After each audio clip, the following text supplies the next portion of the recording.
Jonathan down. I know how you feel. A woman's not really complete unless she has a man by her side.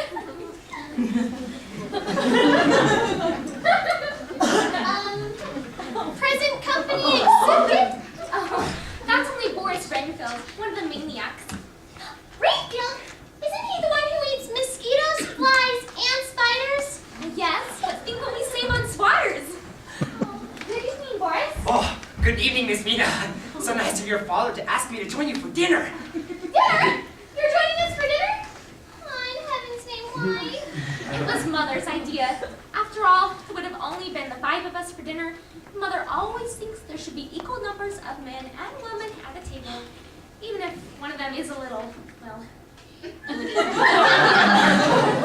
she's been living in a nut house too long herself. He's really quite harmless. Just a bit disgusting is all. But he has fewer aberrations than many of the inmates. You mean there's something besides his unusual appetite? Well, yes. He has a rather unusual psychological penchant that my father calls contagious enthusiasm. You mean it's catching? And not only psychologically. Explain that. Okay, so, Boris' mother was a gypsy. And gypsies, gypsies being what they are, he traveled quite a bit. So now, we have to be very careful what we mention to him, because any mention of any place that ever been evokes sort of reaction in him. What sort of reaction? He does travel logs. Travelogues? Well, that doesn't sound so bad. I mean, if a person's been to a place and you feel like talking about it, you might should. No, it's not that. It's the way he does it.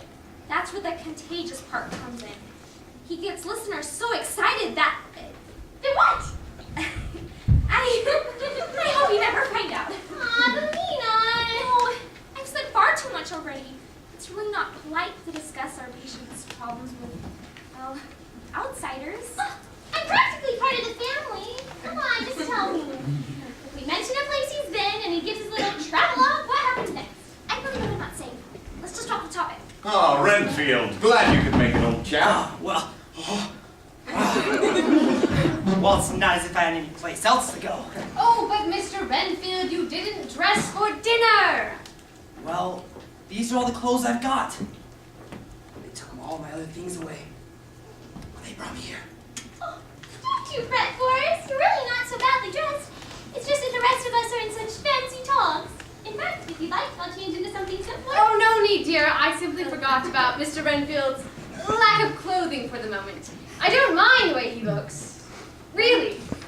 Well, all right. But it would have been such a nice excuse for getting out of this dress and changing into something simpler. Like perhaps my New Jersey. New Jersey! A day that I thought was so very nice.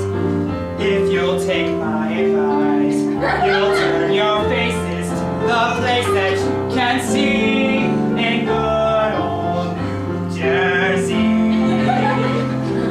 There's Patterson and Itty Bitty, Teterboro, Jersey City, Rutherford, where roads are rocky, Little Perry and Moonot, Palisades marked with its rise and Princeton, Grandford, Heath, Hackensack, and good old Newark. Besides, hey, hey, hey, hey, hey, whoa, hey, hey, hey, whoa, whoa.